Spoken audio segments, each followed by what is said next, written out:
Hello, protocols, packets, and programs.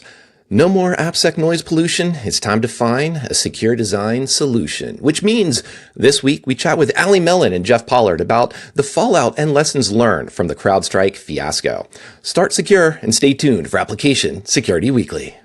This is a Security Weekly production for security professionals by security professionals. Please visit securityweekly.com/subscribe to subscribe to all the shows on our network.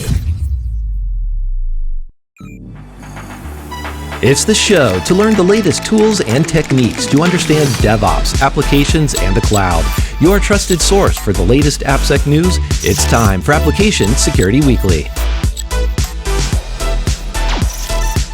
61%. That's how many U.S. businesses experienced a software supply chain attack in 2023, according to Gartner. This attack surface is constantly expanding. To secure your software supply chain, you first need to control it. JFrog offers an end-to-end platform that manages and controls the binaries and DevOps processes across the entire software development lifecycle. With JFrog, you can deliver trusted software with speed. Visit securityweekly.com/jfrog to learn more and take control of your software supply chain today. This is episode 296, recorded August 19th, 2024. I'm your host, Mike Shima, and I'm here with John Kinsella. Hello, hey, as Mike. always, John. Good to see you. Happy Monday. Good to see you. Happy Monday. Happy Monday indeed. We're recording yet another episode, and it's even happier because I can skip announcements and go straight to our guest intros. Allie Mellen, who was just on a few weeks ago, is a Forrester analyst covering security operations, nation-state threats, and the use of automation, machine learning, and AI and security tools. She has been in the technology industry for over a decade in various engineering roles, doing research at MIT, running her own engineering consultancy, and being a hacker before finally becoming a security practitioner. Hello, Allie. Hi, thanks so much for having me back. I had too much fun last time. We hope to have lots more fun because we also have with us Jeff. Jeff leads Forrester's research on the role of the CISO, specializing in topics related to security strategy, budgets, metrics, business cases, and presenting to the board. Jeff also takes an active role in Forrester's forward-looking research on security innovation, the security market, and security predictions. Hello, Jeff. Hello. Thanks for having me again. And we're happy to have you here because John and I talked briefly in some of our news segments about the CrowdStrike fiasco. I think that's the word I'll use. But we weren't able to go into a lot of depth on it. And we as the industry now have more information. We can have a bit of a more informed discussion about it. And I thought it would be great to have Jeff and Allie come talk about this. So maybe there's so many things to start here. I'm going to start with skip over maybe the what happened. I think people know mostly that point and we'll unravel as we go. But CrowdStrike was running in the kernel and that kernel went bad. Jeff, why, do we have to run in the kernel? Like, is this the worst thing of part of this story? Or like maybe that's what we need to figure out. What are the worst parts of this story? So I think that, honestly, there's a couple of bad parts of this story. Some of the testing and things that CrowdStrike didn't do that it should have done are certainly some of the worst parts. Recovering from BitLocker when you can't access Active Directory is another really, really bad part of the story. And that's actually what took a lot of the time. The kernel conversation is a really interesting one in a bunch of different ways. If you ask CrowdStrike says we have to be in the kernel. That's what they've said in their public documentation. There's a little bit of discourse about it. Microsoft says, hey, there's stuff you can do without being in the kernel, and you shouldn't have been doing what you did in the kernel. And so there's a little bit of finger pointing between these competitors / partners. So, take for that, what you will. But I think that one of the enlightening things that's happened to a lot of security and IT pros is that, look, CrowdStrike's getting a lot of the attention. They deserve it. But when you actually go and you search on that filter list that Microsoft maintains of all the WHQL compatible or validated drivers, you learn that there's a whole lot of stuff running in the kernel that you didn't know about, that you probably weren't paying attention to. So this CrowdStrike fiasco has enlightened a lot of people as to the fact that if we think kernel space is sacred, maybe that's true. But there's also a whole lot of profane going on within that sacred because there's a ton of stuff running there. CrowdStrike's contention is that, look, Microsoft hasn't given us the visibility that we need to detect all the things that we need to detect.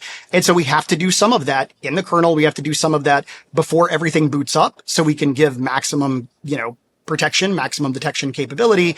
And when and if Microsoft enables those capabilities, then CrowdStrike would take some of that and move it to user space. Whether or not that's true or whether that would happen on a long enough timeline is sort of up in the air. But there is that interesting dynamic between both companies that have kind of put out competing blogs saying we have to be there versus, well, there are some things that you could do that make you not have to be there. So why don't you not do that anymore? Yeah, the sacred and profane feels so medieval, and running code in the kernel does feel like a medieval stance. But because Mac OS is moving away from that, Linux kernel has different opinions on this. But there's still other constraints that came in here, Allie, and I think you can help us understand maybe a little bit of why at least there needs to be some aspect of the order of operations, if you will, of being within the kernel or that type of access. Yeah, definitely. I mean, the level of data that you can get from operating the kernel is much more granular as far as what's going on in the system, just as Jeff mentioned. But there's also another very important matter here when it comes to endpoint security specifically, which is that operating in the kernel allows you to basically load your driver before the operating system. And this is really important because if you are choosing to operate in user land instead of kernel mode, then you boot after the operating system does. Now, why does that matter? Because ultimately attackers are looking for ways to get around existing endpoint security software. They're looking for ways to load up before that software so they can disable it or bypass it. And so by loading before the operating system loads, the software can make sure that it is active before malware becomes active, which is really beneficial. And it could pose problems operating in user land if they don't at least have some capability to make sure that they're loading before any potential malware. Does that translate to, I'm trying to pick my words here. Does that translate to meaning that the operating system itself is not secure? In other words, if there's a chance for, and this is, I don't care about the Microsoft part here, but is if you have to do something in such a way that you're trying to get into, you're basically trying to play leapfrog ahead of an attacker, that to me feels like the operating system itself has got a weakness. Definitely. Would that be fair? Okay. I mean, honestly, undoubtedly, it's one of the biggest problems, I think, for Microsoft from a brand perspective, to be honest, is just how insecure the operating system is on a regular basis. Part of that is because it's been around forever. Another part is that it's just the most ubiquitous enterprise security or enterprise software available of any category. And so between the history and how widely it's used, there are a lot of avenues that attackers can use, and there's a lot of impetus for an attacker to target it. Jeff, I don't know if you have anything you want to add there. Yeah, I think there's also a regulatory angle to this that we encounter with Microsoft, which is when you look at Linux, when you look at Mac OS, and those technologies, they are able to restrict access to the kernel. Microsoft, because it is a megacorp and because it has both an enterprise software capability, as well as it also provides security software that it manufactures itself and bundles into the operating system. The European Commission, effectively in 2008, ruled that whatever security solutions Microsoft had, that other software manufacturers needed to have the exact same access as Microsoft. And that results in what you see, which is that, Microsoft has to add capabilities for vendors to have access to the kernel as long as Microsoft capabilities exist there as well. Now, Microsoft has since put out a blog saying that Defender does not execute in the same way as CrowdStrike, that it does have kernel access, but does not do everything CrowdStrike does in the kernel. So again, there are some of those architectural debates and discussions, but there is that sort of regulatory angle where, this isn't an issue in Apple. For specific reasons, Apple's just more restricted in general. It's not an issue in Linux. Linux is a bit more restricted, at least in that capacity. But Microsoft is forced to be more open by those particular rulings, which of course the EU then came out and said, well, we did make Microsoft do that, but it's not our fault. They chose to do it that way. That's still Microsoft's fault. And so there's kind of finger pointing all around from an ownership perspective or accountability perspective here.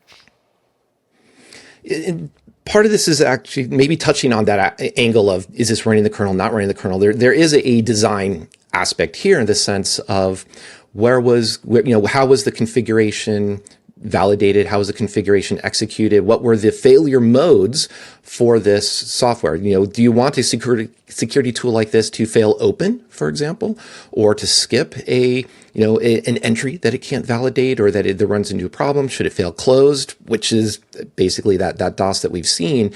And I don't know that that's necessarily clearly the kernel aspect, I think, drives a higher focus on this, but that's not necessarily a kernel specific problem, right? I'd agree. I mean, I don't think it's when it gets down to the software, what we're talking about is a broader software architecture decision. And it's particularly painful when it's a software that's operating in kernel mode because of the impact that it can have.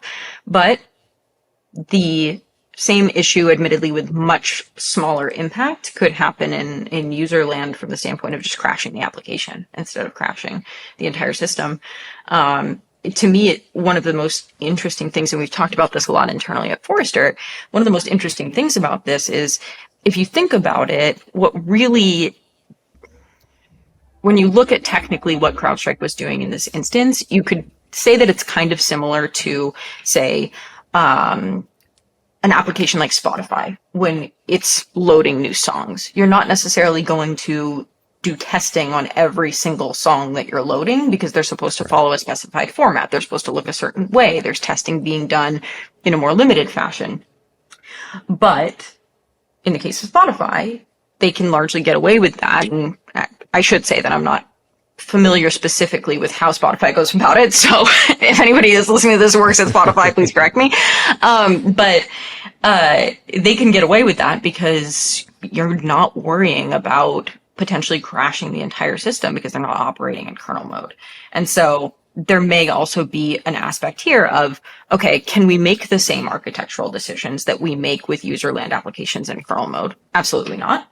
And when we do make those architectural decisions, how much more validation do we need to make sure if we're going to take that approach? Yeah. And I want to add one thing to that as well, because this is the security industry, which means the ambulance chasers were out in force the day it happened, and certainly within a few hours of it happening.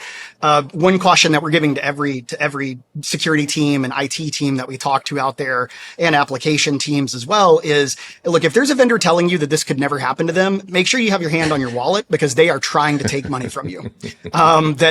Yes, this is bad. It happened. It obviously identified some deficiencies in CrowdStrike and what they were doing from a testing perspective, and maybe even some architectural trade-offs they made that might have been for entirely valid reasons, operating within those constraints we talked about. But no one's immune to this. This could happen to anyone. And if you hear or discuss with any security vendor them telling you that they're entirely safe from this, yeah, they're trying to get money from your accounts payable to their accounts receivable. They're absolutely not trying to have an honest broker conversation with you. And you all know that too, because I mean, if you think about it, like, my background's computer engineering, so I'm very familiar with this. At the end of the day, this was an off by one error, which for anybody in software development, we've had that experience before. It's happened to us before. It happens all the time. It's one of the biggest and most annoying challenges in software development. And so, not to trivialize it, because there are steps that could have been taken and should have been taken in order to prevent this. But in reality, from a software development standpoint, saying that you could never fall into this kind of trap is just so unrealistic on so many levels. Yeah, we can't just say, oh, if they wrote this in Rust, it would have been fine. There's plenty of other types of mistakes that can happen if you. You must have been following the internet when this happened, because I've seen so much evangelization for Rust as a result of that was the panacea that we all needed. I know. I am a fan of doing that, but that's a single attack class out of many. And to your point earlier, Jeff, it has not been a good last 2 years for VPN admins. They've been rebooting, patching those security devices. We've seen that in other security-oriented aspects. So one of the questions I do want to ask: do we really still need these tools? Because they're increasing our attack surface. And I'm not just trying to use an example of one. CrowdStrike. Took us everything down. I'm trying to use that more of an example of CrowdStrike plus VPNs plus other security tools that are just software that's running on our systems that has potential attack surface that could be targeted. And there's this principle of just reducing our attack surface that this question is coming from. but I don't know if it's, just wishing into the wind, like everything rewritten in Rust, that's not actually solving any problem. Yeah, well, so I think it's a valid point. I mean, I think that security leaders are in a phase right now where they want to get rid of some of the complexity in their environment. They have too many tools, they have too many products, too many platforms, and security vendors are contributing to that problem because, look, while CrowdStrike right now has sort of the crowning achievement for this year of badness in terms of taking all the systems down, and we hope that's the only vendor that gets that achievement this year. But good Lord, it's only August. One of the concerns out there is it has been a banner year for security products and services that frankly are going to market and shipping with very, very poor quality, right? There have been so many vendors that have had hardware and software actively exploited, identified, not just vulnerabilities that exist, but actively exploited by adversaries across enterprise infrastructure. And what we really need is a product security revolution within cybersecurity vendors, because we have a really, really bad case of cobbler's children right now, whether it's Palo Alto, whether it's Fortinet, whether it's CrowdStrike, whether it's Microsoft. All of these vendors have had enormous challenges with actively exploited and exploitable code that's out there that's running in enterprise environments. And these are the tools and technologies that we're turning on to defend ourselves, right? These are the things that we trust, and adversaries know that. So that has to improve. And again, CrowdStrike's going to take a lot of blame for this, deservedly so. They absolutely should, because they've been the biggest and the baddest so far. But they won the pony, but they had some pretty darn stiff competition if you look at all of the other problems security vendors have had for the last 2-3 years. Yeah, and I do want to come back to this idea of software quality and better quality software, because honestly, it's we're talking about it from the security angle about security tools, but is by no means unique to the security industry, nor unique to this year. But since we're talking about security tools, and there is a question that came up around this, kind of a meta discussion, if you will, whether this was a security incident. And I kind of want to reframe that question, maybe for you, Allie, of why does this matter, whether this was a security incident? Where does this discuss? Why is this an important discussion? Yeah, it's a great question, because as I was arguing with people on the internet about it, I definitely was wondering that myself. Like, why am I doing this? Does this actually matter? But there's a couple of reasons why I actually do think this is a very important topic of discussion, right? There's a big difference between a security incident and an IT incident in who has to take action on it, in the steps that they have to take as part of that action, in the conversations that you have with the board and the C-suite on what happened and why it happened, and whether it was a security incident or not, that changes the calculus, that changes the thinking here. There's also different regulatory considerations that have to come into play when you're talking about a security incident versus an IT incident. And so when talking about this, we at Forrester describe it as an IT incident and an IT outage, because at the end of the day, we haven't seen any evidence of any malicious insider activity or any attacker activity that has led to this incident, which is very fundamental if you're thinking about what makes up a security incident versus an IT outage. Now, a lot of people are talking about this as, oh, well, it has to be a security incident because it affects the CIA triad. It affects availability. CIA triad is a security thing, right? Except while in some cases that's true, in reality, security teams do not have ownership, total and complete ownership over availability in the enterprise. In fact, we were not even the first ones to have ownership of it at all. It's always been IT. And one of the interesting things that you'll find is in a security incident, especially one that's affecting availability, you have security involved, you also have IT involved. In an IT outage affecting availability, you have IT involved, and security doesn't need to be a part of that process. It doesn't need to do things like a root cause analysis to determine where the attack occurred and how it happened, or if the attacker is still in the enterprise infrastructure, things like that. So the differentiation becomes very important there. Now, I say all of this with the caveat that many of the terms that we use today to describe a security incident are very broad, and these are the industry accepted standards for definitions for things like a security incident that do seem to incorporate or leave room for an IT outage to be included in the definition of a security incident. And that becomes very, very important as we start to see security be considered and breaches be considered more of a public issue. If we're talking about breach notification to the SEC, at what point does an IT outage somehow fall into the category of a security incident because of how we've defined it, and we have to report it to different governing bodies? Jeff is much better on the regulatory aspects of me, so I don't know. Do you want to jump in on this? What I'll jump in with is if you look at the ambiguity in this language, and it doesn't matter if it's DORA, NIS2, NIST, Government Accountability Office, GAO, from a US perspective, it's basically like everything from the Book of Revelations to Ragnarok to any other sort of, world-ending event that you can describe is a cybersecurity incident, servers, applications, and hackers notwithstanding. And that's just, and to some extent, I'm happy about that. I'm happy about it in the sense that I'm a cybersecurity person. This is what I've grown up in. This is what I do. It's what I've dedicated my life to. So I love the fact that we're that mainstream and we're important enough. And I believe that we're important enough that we should be in that conversation. I think that's awesome. But we also have to be pragmatic about it and realize that when Allie can post online that this is an IT incident because of availability, and 200 comments later, we're getting PDFs linked of regulatory whatever, telling us how this is a cybersecurity incident. It's kind of like, I get that it could be, but software caused a machine to reboot and you didn't have your BitLocker keys. Like, I feel like that is maybe not cybersecurity. It's one of the vendors that security picked caused it. But is it really? Maybe it's a cyber incident, but it's not a cybersecurity incident. And that's just part of the real life struggle that security leaders and even legal teams and compliance teams are faced with, right? Because they have to navigate this charter of competing priorities and ambiguous language that really challenges them. So while Jeff and Allie, I'm glad you guys got a chance to get away from the kids' table and got to sit with the adults to be able to talk about security. Yes.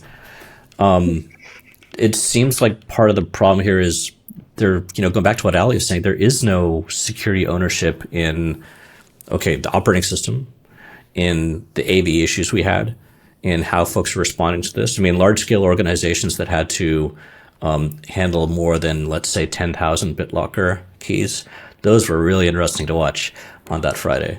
But I think, doesn't that seem like that's part of the core problem there is we're usually at the kids' table. I think that's right. There was I think one of the big lessons learned that a lot of enterprises can take away from this is that for all the collaboration and codependencies and cross dependencies that technology organizations have, when it comes to exercises like resilience and recovery, we've all thought about ransomware. We've all thought about, the hacker taking all the stuff and it being out there in public. We've all run tabletops on that. But when it came to something like we need to do a large scale recovery of BitLocker keys and Active Directory is down, we hadn't tabletopped that, right? We just hadn't.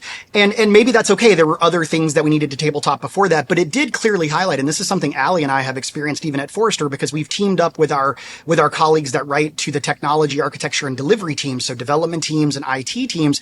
And one of the things we've seen is that there's just a glaring disconnect in terms of resilience as a topic, not as a buzzword, but as an actual enterprise topic, in that these groups were not working well together and hadn't considered how security could have IT implications, how IT can have security implications.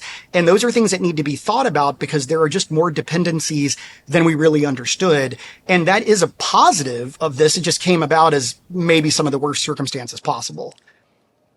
And that feels like the way to tie back into that idea of software quality, because you're mentioning a lot of things that are related to SREs, the development that came out of there that has a security dimension to it, a security chapter to it in an SRE handbook, but doesn't have security in the title. DevOps and DORA has security metrics associated with it, but it's not security. It's not DevSecOps. And I don't want to get into the nomenclature and taxonomy. I'd rather talk about the quality of software. I know. And Jeff, you listed, you talk about the Book of Revelations, Ragnarok. OWASP doesn't have a top 10 list of the ways that the world is going to end. We just got Fire and Ice. Walt Whitman, I think, took care of that for us. But there is, you're calling for this product security revolution, but what exactly does that mean? Do we just need more top 10 lists? What does that actually look like? I love a good top 10 list. It's certainly a convenient, it's certainly a convenient categorization, although I don't think that more are going to help. And we can all also agree that the CISA Secure by Design pledge is a good thing. And we can all pledge and, put our hand over our hearts or whatever and say, yes, I love this. But it doesn't matter until you actually are making this decision from a business perspective that you are not going to ship poorly secured solutions. And that's where we need enterprises to recalculate the trade-offs that they're making, right? Now, luckily, I do think what we are seeing is that there is a change there from sort of three constituencies that are happening. One, as cyber does become more prominent, then all of a sudden you're on the hook to report it. So you've got 8Ks that you have to talk about. You've got this in your 10K and your 10Q, where you've got to make your cybersecurity posture and organization a key component of it, especially with materiality being in effect. You've got cyber insurers that are basically saying, hey, if you've got poor security posture, poorly configured systems that aren't hardened, we're not going to offer you cyber insurance. We're going to up your premium. So that's becoming another force.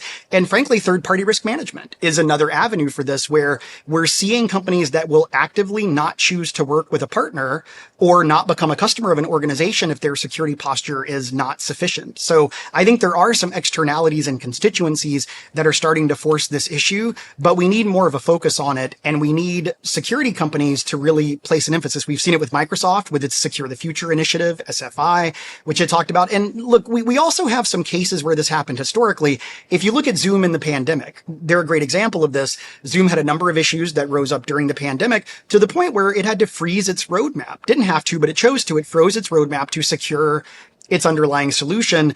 And that cost them in terms of market share, market position, et cetera. It allowed competitors time to catch up. So I think that we need security vendors to realize they could find themselves in the same situation if they're continuing to open up risk to their customers. So I think that market forces are starting to have an impact here, but until someone moves away from a product because of a security flaw, we're not going to see it move nearly as quickly as it needs to, but it's a problem.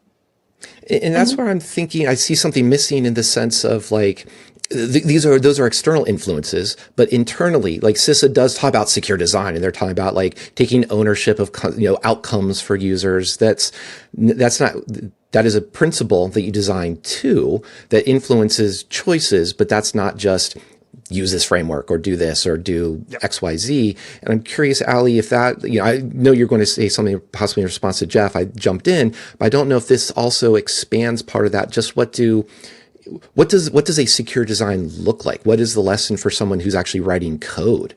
What can they take from here? Just a lesson. Yeah, make it easy. Yeah, it's really interesting because, the thing that I was going to say just on the front of product security that's really interesting is ever since I joined Forrester 3.5 years ago, I've had a criteria in my wave evaluations, and a number of security and risk analysts have as well, that's for product security. And it's basically evaluating what does the product security look like for this product? What is the software development lifecycle like? What do you do from a security perspective throughout that? What tools are you using? How do you accept vulnerabilities from people? Do you have a bug bounty program? Pretty much, we made the criteria with Sandy Carielli, who's another analyst on the team who covers product security. And so we made it as comprehensive as we could given the constraints of the evaluation. And it was really interesting because I was very excited to have this criteria in. Unfortunately, the feedback from both vendors and from practitioners is not good. I've gotten some of the most insane responses to that question that are not related to the software development lifecycle at all. I've also gotten feedback when I ask practitioners about it, some of the customers, well, did you evaluate this product for its product security? Like, what do you know about its software development lifecycle and the choices that it makes architecturally? And they're like, well, it's a security company, so we assumed they were going to do a good job at it. Oh, no, what a nightmare. What a nightmare. The reason that I bring this up is because at the end of the day, like one of my concerns is we either don't have the time or the interest or the stress to actually prioritize this and to look at these companies and say, okay, what are you doing from a code quality standpoint, from a product security standpoint? And there's a lot of inherent trust that they're just going to do a good job because that's what they're supposed to be doing at the end of the day, which is just not the case. So I do think that it would be, in a perfect world, it would be really great if we could get customers to push on this and to be like, well, I'm not going to use you if you're not using a certain standard of product security, quality assurance, and all of that. But we need people to actually care and push to do that, which I think is the gap right now. Something crossed my desk. We had on the podcast on the news a few weeks ago. I think it's Consumer Reports. So there's, the UK, EU, now in the US, we've got a few of these regulations around. There has to be some sort of nutrition labeling for security on IoT packages for consumer devices. And CA came out with this list of all the vendors who hadn't actually done anything about it yet, or had really weak vulnerability management or patching, or their stories just weren't passing the sniff test. So some pretty big names. It feels almost like we need someone to stand up in the room and go, those guys over there, don't buy that crap. Yeah. Maybe. And yes, no. To Allie's point, I mean, some of the answers and responses we've gotten on this, it's sort of like some of them come back as Weekend has bug bounty, and it's a question mark. And it's no, you're supposed to be answering us. That's we're asking you if you have a bug bounty, and they're like, can we do that? I'm like, yeah, no, you make software, you can. So it is one of those things where vendors haven't been forced to do it. And I think that, one of the mechanisms we do have for that, John, to your point is, we do have the fact that unfortunately security vendors find themselves all too often front and center on the CISA list, for example, right? The known exploited vulnerability list. So that's happening, right? We're seeing that. So as those are discovered, there is kind of a little bit of a name and shame there, but I think it does need to be more aggressive again. And I look, if it sounds like I'm holding security software to a different standard, I am. And that's intentional because again, these are the tools that we're choosing to protect us. They're also the tools that often have the most extensive access to our environment, kernel mode, like we talked about, right? And so when that is compromised, then it means everything is compromised, right? It makes super easy access to everything else.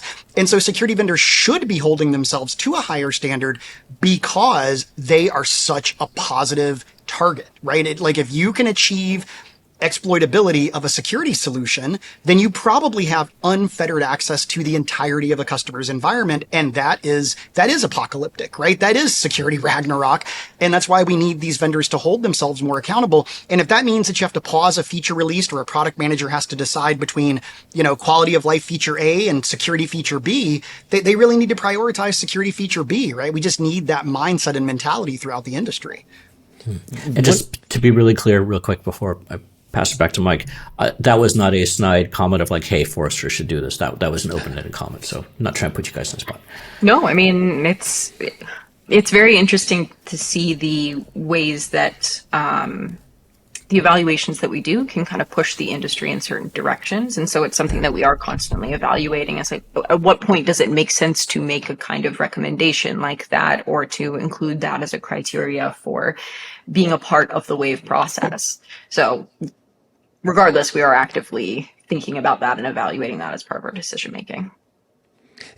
Part of that also feels, because we talked about, riffing on the idea of, ProdSec revolution, the idea of asking companies or looking at companies feels like yet just like a longer spreadsheet that we're already using for vendor security processes. We're just asking questions. Did you do this? Did you do that? Do you have an SDLC? Is it a secure SDLC? No, it doesn't feel very revolutionary to me. I'm going to fall asleep if I continue to list those items off. What might be, but on the other hand, I also can't see us asking very pointed questions with are you using phishing resistant authentication? Something like passkeys, for example, or do you support SSO in the first place anyway, for, that's what enterprises are going to need. Or are you using Rust for that matter? Meaning with the implication that you don't have memory safety issues, but you potentially have all these other types of issues. So there's one class. How do we get away from just asking more questions, whether it's a spreadsheet or a fancy spreadsheet or something else? Or is there a more pointed, informative question that you would be asking these vendors, these security vendors especially, that conveys they aren't going to be, that 2025 won't be a repeat of 2024 in the CISA example? I think whoever solves that problem, it's a multi-billion-dollar idea. I don't know that we've seen anything perfect. I think better questions is certainly one potential avenue there. I also think more red teaming, more testing, more technical testing, and frankly, just more transparency, right? I mean, we need more transparency from security vendors. Some of these vendors are so concerned about, I think if you take the average CrowdStrike customer, for example, I would argue that most CrowdStrike customers didn't really know that there was a distinction between the sensor agent and then the rapid response content. For a lot of admins of that technology, the first time they heard about rapid response content, which was using regular expressions, was when this was an outage. They weren't aware of it before. And so I think that's one of the other things too is now whether that was documented, it probably was, whether channel files, that was documented, sure. But did you really understand it? Do you really know? I think security vendors are so closed off in a lot of cases, they're not transparent. I think we need more transparency so we can really understand how these technologies work. The tricky part there, though, is how do you balance? It's partially a marketing thing, I think, because if you go to, I don't know how countless websites now for security products, and like I don't know how many times I go there and like Matt Elderman and I used to play this game of like, what is it they're actually doing? Like you go to their website. Like, welcome to our job. Literally, all we do all day, every day. Selling. Yes. It's the same thing like that. The marketing person wants to, engage the lizard brain, get them excited, take the money, and then come back and sort of run with it, with the rest of your business. But like at the same time, before you install this on, I'll use that number again, 10,000 computers, you sort of want to know what it does. And like, A, what's it doing? And B, is it actually going to really protect me? And then the third one is we're talking about here is what else is it going to expose? But that's, how do you, that takes a lot of trust, right? I know we're security, we're supposed to be about trust, but it's easier said than done. Well, I think there's a big opportunity for security products to lead the way in this area, right? Because I 100% agree with you. Like you want to get, especially in marketing, you want to get people engaged.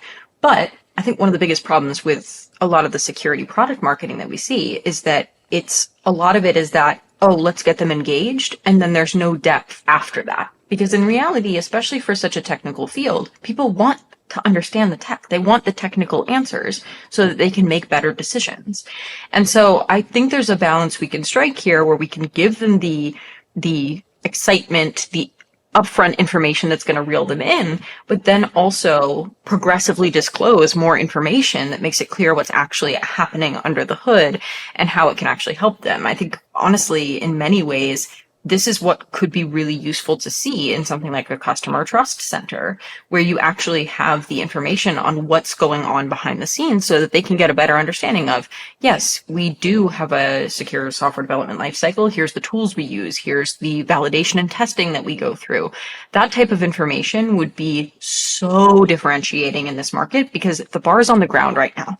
So unfortunately, one of the things is like, when I ask the question about product security in the wave, a lot of those are just the questions that Mike was just talking about. Like, okay, give me the answers to this. And since the bar is on the ground, I can create enough differentiation just based off of those answers. But if someone were to come in and say, we actually make sure that we're documenting this really thoroughly so that customers can have a good understanding of it, here's where we do that. Yeah, it's behind a gate so that our competitors can't necessarily see it or whatever the case may be, still providing that information to prospects and customers. I mean, we just don't do that. And we really should be if we want them to understand how we're able to differentiate from both the product perspective, the quality perspective, and the security perspective. Yeah, as we're unfortunately, we're also running out of the time perspective here and trying to come up with a good way to have to wrap up. But one of the things that is coming up, like what would we be looking for? And maybe Jeff, as I read your bio, there was a security predictions aspect to it. So, I won't make it too hard and just predict only 1 year from now, in 2025, in this transparency, is there something you'd like to see as an aspect of this transparency we've been talking about, or something that's an indicator that would give you confidence that security tools, security vendors are actually leading the way now for better designs, more reliable, trustable designs? I don't know if anything will make me believe that security leaders are leading the way in that. I just think that I've lost too much faith to buy that. But I do think that what we are going to see, and Allie kind of mentioned it, I think we're going to see an introduction and kind of an explosion in trust centers, where kind of product security lives and externally facing product security lives in particular, such that security products and services can make customers feel more comfortable with the decisions they're making, quit being so focused on hiding behind kind of the NDA. We're not going to share any of our results unless you're under NDA with us. And that, by the way, that means you're well underway in the purchase process, right? You're not signing that NDA right away. It takes some time. So I think we're going to see that sort of that trust center explode on the scene. It's something we've seen in some enterprise software vendors because they've had to do that to get past third-party risk management teams. I think we'll see the same thing within cybersecurity products and services, sort of following that enterprise B2B software world. That'll be one of the big ones. I think that we're going to see some vendors start to differentiate. I think the way vendors have talked about it so far has been rather terrible, frankly, and clumsy. But I do think that, look, within 3 to 6 months, maybe within 2 weeks, we're going to see some vendors start publishing a lengthy series of blogs all about how they QA their agent, all about how they QA their detections, etc. And that's going to be like educational-ish content marketing so that and it's going to be a little bit of a kind of quiet version of like, hey, we make sure we test stuff. Might even be CrowdStrike, right? Maybe that's a step they take. But I think we'll start to see things like that. We'll start to see that transparency start to happen. And trust centers will be a big part of that. And also that sort of, we're going to blog to market without saying it's marketing, but we're going to tell you all about how we do unit testing and we make sure that we don't have 21 parameters when we think we only have 20. Same question to you, Allie. Is there something else that you also hope to see that either the answers become more informative, more valuable to these questions you're asking, or you're able to shift to ask new questions over 2025? I wanted to end on a positive note, but I'll be honest, I don't think it's going to happen. Just if the last 3.5 years have taught me anything, it's not to believe in things getting better here. But no, I completely agree with Jeff's point of view here. I think this is one of the areas where we can also push on as Forrester, kind of coming back to some of the stuff that John mentioned earlier, and pushing companies to take this kind of approach. Obviously, Jeff leads a lot of our research around trust and security, and so he is one of the people that's able to really push that forward. We also just at Forrester believe that trust is the future, just given the way that the internet is changing, given deepfakes, given pretty much everything happening in the world right now, like everything's on fire behind me. So I do think that we need to have a more holistic way to push those types of things forward, because clearly just asking the question in a survey, including the work that I've done there, is not doing enough to actually get the visibility that we need into the problem and the solution. Well, hopefully we'll have to have you both back in maybe 6 months to see if we can be a bit more optimistic. We'll see how we can end the year 2024, have some more of a positive celebration. But until we get to that point, I still want to say thank you, Jeff. Thank you, Allie, for joining us this week. Thanks so much for having us. This was great. Yeah. Thanks for having us. I want to say thank you to John as well. And as a reminder, no news segment this week. Instead, stick around for 2 micro interviews from this year's Black Hat. And with that, thank you everyone for joining us. Please remember to subscribe, share on the socials, check out the show notes. And speaking of time, check out Time Lapse by Timecop 1983. We'll see you next time on Application Security Weekly.